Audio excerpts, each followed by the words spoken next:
In this video, we'll be describing the importance of movement and how to get better at it. We'll be going through a series of clips which I've taken from high-level rank games that'll showcase good movement, and I'll be breaking down each of those clips to help give you a better understanding of how to move and position better. But first, to make the breakdowns easier to digest, let's go over a few key points you should be thinking about that'll help you understand these concepts. The first is knowing your abilities. Each hero you play is going to have a different set of abilities, and these abilities can define how you play the game. For example, if I'm playing someone like Cloak and Dagger, I can position up more because I have an escape, which in this case is Cloak's right click. Holy shit, that was close. This ability will help get me out of scenarios I otherwise wouldn't be able to get out of if I was, say, playing Luna or Mantis because they don't have any escapes themselves. This ability changes how I play the game by changing how I move and position myself. If you have movement abilities, you can play more aggressive and take better angles because those abilities are tools that you can use to reposition yourself with. And this is why I said know your abilities, because if you know your abilities and what they do, whether they're movement abilities or self-peel abilities like Luna's freeze, then you can position accordingly. That was the one right there. That was the one. I think that's one twice this game. Another point I want to add is predictability. This typically goes without being said, but make sure when you're in slippery situations, you move unexpectedly. For example, in this clip with Invis, we just lost a fight, so I'm trying to back up to regroup with my spawners. However, I start getting chased down, and so after I turn invisible, instead of going up the ramp, which was to be expected, I just hide in the corner. This saves my life because Namor expected me to go up the ramp, so he was shooting at it. And so if I went up that ramp, I most likely would have died to his auto attacks. That's what I mean by not being predictable with your movement. Because if you're predictable, then I can predict where you're going to be, and I can punish you for it. Lock behind, Behind us. Oh, I froze her out of this. Oh, she's so you're mad. goated. The next point will be awareness, and I'm going to break this up into a few subpoints. You should be aware of how a fight's going, objects and structures you can use, and how the map layout influences your pick. Now, what do I mean by how a fight's going? The way I think about it is typically if we're winning the fight, I'm allowed to play more aggressive. This is because I'm harder to punish since at this stage of the fight, the other team shouldn't really have the resources to punish me. Now, that doesn't mean I should go into someone's face, but it does mean I can take more risks, like having more aggressive positioning for more reward. However, on the flip side, if we're losing the fight, this means I should be less aggressive and more passive, even full retreating back to spawn or throwing myself off the map to get a spawn with my team if everyone else is dead so I don't stagger. This awareness of how the fight's going influences how you're going to move and position yourself throughout the rest of it. Oh, good. This. One third. Good shit, Dad.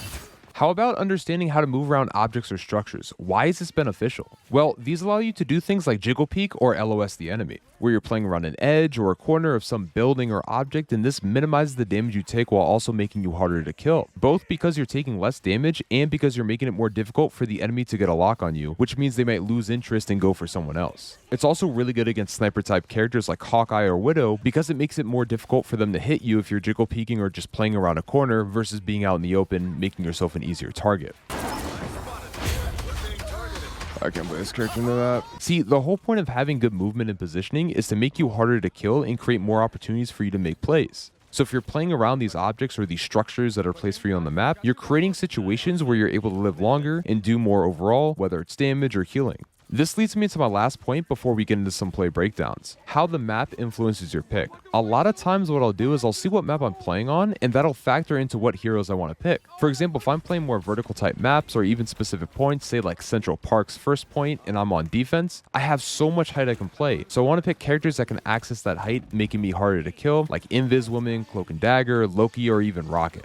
Playing Mantis, Adam, or Luna might not be in my best interest because those characters limit where I can move. However, if you're attacking this point, you're not really worried about getting on height too much because there's not much for you to play. It's more of a straight shot in for you, hoping your tanks and DPS can go clear the area while you heal. So if you're on attack, those picks for that reason really won't be as influential. Similarly, on a map like Krakoa, which is a horrible map by the way, some heroes on the carousel point that would be very good to play are Loki and Rocket because the structure of this point can make it pretty tough to heal and be safe. It kind of forces both teams together, but Loki and Rocket have a good time because they can easily play the two structures on the edge of this point and make use of their full kits. These two supports have the best positioning on this point because their abilities allow them to create space from the enemy team. See, this is how you should approach thinking about these specific areas. Because if I'm picking heroes that have the right abilities on specific area layouts, and I'm using cover given to me from the game or allies that have it, then I'm making myself a much smaller and more slippery target, allowing myself to become a better mover and positioner. But let's go ahead and get into some play breakdowns so we can see this at work.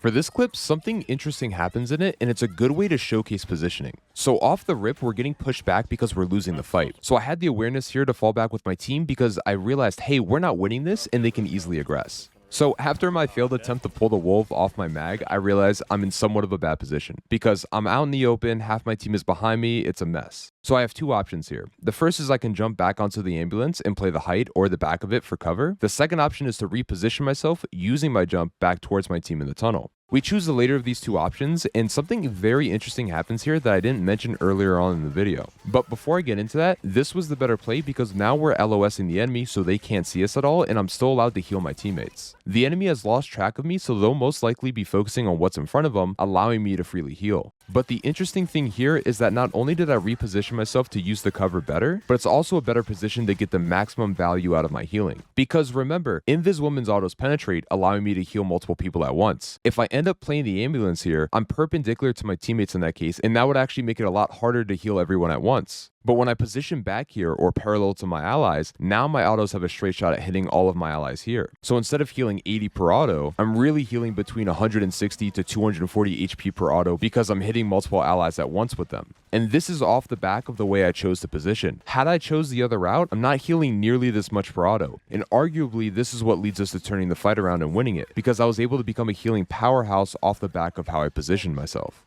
In this next clip, we demonstrate how we use our abilities to maneuver around a fight to increase our survivability. To start this off, we use Cloak and Dagger's ult aggressively since it's also a really good offensive tool. With this, I'm able to pressure their backline and kill the enemy hella. From here, I start backing up because I know my ult's about to end, but now I'm not in the best position. So I use Cloak's movement ability to launch myself up in the air and back towards my team with the goal of buying some time to heal myself with Dagger's bubble. On top of this, because Dagger's autos heal in an AoE even if you're hitting the enemy, I use my own autos to heal myself as well, which is why I'm not switching to Cloak in this situation. And of course, I want to slowly reposition myself back in my backline whenever I see an opportunity to do so. Now, because of our knowledge of the map, I know where the health pack is, but I see Psylocke aggressing towards me, so I isolate the fight by moving behind cover and I preemptively bubble my feet because I know I can fight her in this scenario, and just like that, we're able to win the 1v1. Now, the play's not over. We're in a situation where we're still losing the fight, so I can't really play up. I play the corner of the building instead, even sustaining myself with my own bubble as I attempt to heal my allies. I'm close enough to this corner to LOS ult, and I can use Cloak's right click whenever I want to get back behind cover. Now, Emma sees me doing this and aggresses towards me, and I know I can't fight her, so I use my bubble once again to sustain myself as I use Cloak's right click to play height and get away from her. We still end up losing the fight, but I was able to live for an extremely long period of time and make multiple plays in that one life because of how I used my abilities and maneuvered around the fight. Finally, for our last clip, it ties everything together by showing good use of the map, good ability usage, and good awareness. So to start this off, we're backing up because we're losing the fight because the enemy got some picks. So I'm healing Strange as I'm backing up with him, making sure he's healthy enough to get out. We end up positioning ourselves into this left corner to make use of the cover it provides us. Now, admittedly, this probably wasn't the best position to put ourselves in initially. We should have just kept backing up, but hey, we're here now. So what do we do next? The intention is to use Cloak's right click to cross no man's land and get on top of the ambulance. Now, I can sense their bloodthirst to kill me, so I bubble my feet for the sustain, and I play around this pillar for the cover as I'm getting healed. I'm making myself a much harder target to kill by playing Ring Around the Rosie using this pillar. It even gets to the point where they overcommit trying to kill me and they die instead, which actually allows us to turn the fight. This is a great example of making use of the environment and using your abilities to your advantage to live longer and turn the fight. And I'm able to do this because I have a movement ability. If I was, say, playing Luna in this situation, I would have died a long time ago if I played like this. Knowing what abilities I have shape how I move and position throughout a fight. Now here's one with Luna. Nothing crazy happens in this clip, but I'm always positioning away from the center of the group, especially when they have a Strange or some massive AoE ability that can lock me down, because I know I can't get out of it right away. So I take this into account and position back more than I would if I had the tools to deal with it. This is exactly what I mean by when I say your pick shapes how you move and position.